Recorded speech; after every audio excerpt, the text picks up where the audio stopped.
coordinateur am hande waɗi kam privilège a déplacé ke ha Kolda o ari Kolda Witamba o ari ha Kolda mi salmina kadi présence préfet e sous préfet mo Mampatim kamɓe fof mi jarimi ɓe jarama ko jonde mabɓe ɗo mi salmina kadi maire ji ɗi fof maire Dioula Colon déplacé ke maire Medina Elage kadi himo ka lawol mo noddi kam mon ara e maire Coumba Kara kanko kadi o innino o nelda secrétaire makko Diallo on ara tawta en ɗo e liggueɗen donc hande hono liggueɗen yarata ko e okkat taw monsieur le maire de Dioula Colon monsieur Bouba Mbalo o haala inde maire ji ɗi fof o haala inde maire ji ɗi fof e après hokken konngol kadi présidente OP goto kamɓe noon ɓe jewtidi hakkude maɓɓe ɓeni présidente groupement Yas endam nafoore de Sare Ndiaye haalana ɓe donc on ƴettata konngol ngol après ɗon so ɓenni hokken konngol ngol coordinateur national o mo Pader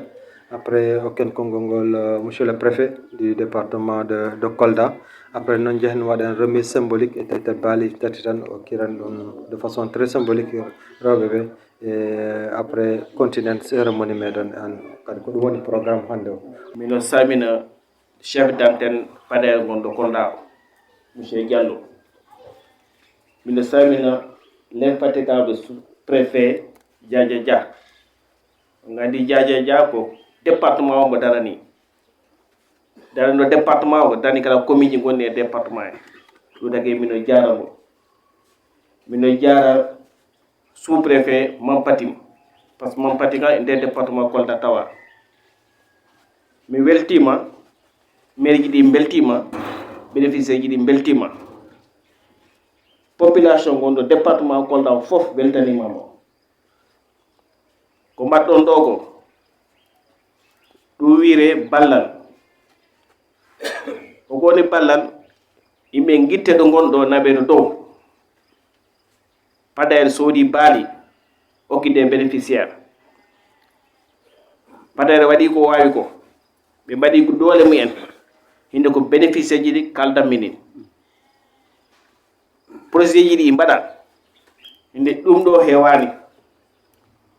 bénéficiaire ok baali tari nen lamalade haala ka e ngaari wiye yo toppiron ɗum hokon toppiragol ngol ok ñaama ok yara loore par ce que ko baali gokka on hanndi si jibini so on toppirima on keɓi wuro ɗin baali o jeeyɗi on keɓa heɓde nayi ɗin nayi o mbawi yeyde ɗi ndarno hen galleji cooɗo hen otoji cooɗo hen motoji hinde fof entretien waɗi important mi ñaguima bénéficiaire ji ɗi Pader on okki on ko arta ko larta minen aussi les maires min garat min daara est ce que e toppira par ce que en fait lutter contre la pauvreté ɗin gokkira vraiment min ñaguima ɗi ko gokka ngo no toppire ha moƴƴa élevage ɗinin ɗo ɓe ko ɗum gonani toppira ko kulle ladde si ñawi noddeɓe ɓe mballa on mbaɗi pikire mbaɗi toppire vraiment ɗum mbino mi haala e konngol maire ji gonɗi département Kolda ɗi e pour mi waɗa terminé mi ɓuura jarde coordinateur Pader mbo ari mbo darima ɗumpi waɗama baali mbattal mbaɗama construire baali kala coodama vraiment monsieur le coordinateur on vous félicite min calmini Pader de ɓe tinnima ɓe mbakkilima ɓe balli groupement ji ɗi fuɗɗi fuɗude groupement mani commune de Madina Elage commune Dioula Colon commune Coumba Kara min jetti Allah min jetti Pader de sabu min gandano hoko woni Pader de min jeehi noon minen kala e pinal amen min jeehi ha min kocci hoɓe goni Pader de min kalde coordinateur ji mumen ɗi joɗaniɓe umen ɓe ha ɓe mbaɗi feere ɓe kollidiri minen e Pader de kabir noon min kollidira e Pader de wonoyi kanko ballal tan nimse ngala min jetti Allah min jettiɓe sabu ɓe mbaɗi ɓamtare groupement ji ɗi sabu groupement han darne sodane 50 mbaalu naɓa neɗa ɗum ko ɓantare molanade ɗum a wawta haalde horo nafoore mum de haaɗi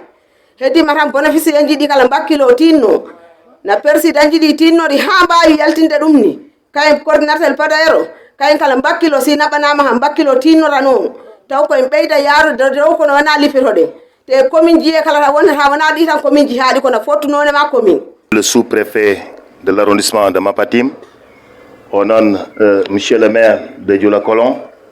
monsieur les représentants des projets et programmes, chers invités, madame les bénéficiaires, chers producteurs. Donc hande ko ñalawma mo ganduɗa ñalawma weltare e beelam e nder département Kolda. So jii hande Pader ummima pour arde wallude onon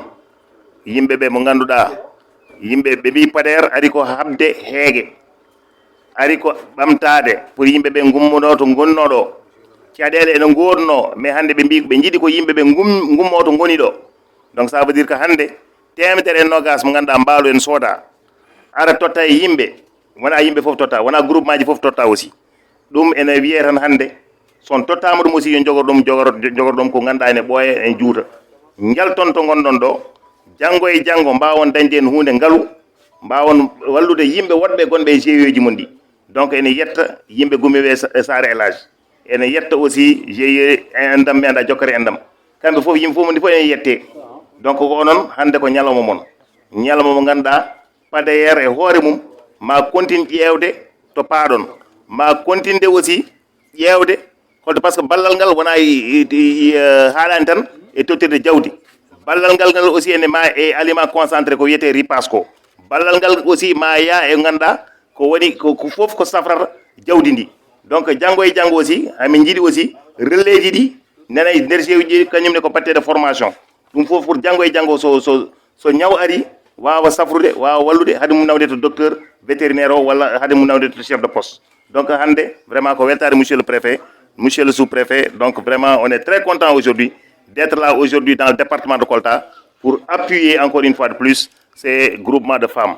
Donc en leur dotant aujourd'hui de 120 sujets constitués pour chaque ménage à peu près de 3 femelles et d'un mâle. Donc ça veut dire que demain, il peut y avoir une multiplication parce qu'on a commencé ce projet-là dans d'autres régions et on a vu qu'il y a encore, dans la durabilité, ça peut aller pour sortir ces femmes, ces jeunes de la détresse, de sortir ces femmes de la pauvreté pour améliorer leurs conditions de vie. C'est ça la mission, en tout cas, du Pader, qui est un projet du ministère encore de l'Agriculture et de l'Équipement rural. Donc en tout cas, merci encore, monsieur le préfet. Mesdames, messieurs les chefs de service, mesdames, messieurs les représentants des organisations de producteurs bénéficiaires, c'est toujours pour moi un grand plaisir de prendre part aux activités coordonnées par le PADAER 2, dans la mesure où, monsieur le coordonnateur national, votre chef d'antenne ici présent associe toujours les autorités administratives dans la mise en œuvre des activités du PADAER. En dehors de cela, il faut noter que le PADAER, dans sa conception, permet véritablement aux organisations bénéficiaires, de manière générale aux populations, d'améliorer leur production en termes d'agriculture, d'élevage et autres, mais surtout d'aller vers l'entrepreneuriat et au finish de pouvoir être résilient par rapport aux difficultés que nous constatons, notamment les changements climatiques et d'autres difficultés de tout ordre. C'est la raison pour laquelle, monsieur le coordonnateur national, vraiment nous magnifions les actions posées par le PADAER 2, car comme vous le savez, l'objectif du PADAER est de contribuer à la réduction de la pauvreté pour les femmes, les jeunes et les hommes dans la zone d'intervention à travers leur incorporation dans les chaînes de valeurs profitables, diversifiées et résilientes au changement climatique. C'est dans ce cadre que des infrastructures ont été réalisées, certaines sont en train d'être réalisées, et que également des organisations de producteurs ont été sélectionnées afin de mettre à leur disposition un lot de moyens, j'allais dire, qui devrait leur permettre de pouvoir contribuer à cet important programme allant dans le sens d'une autosuffisance pour le Sénégal en moutons notamment.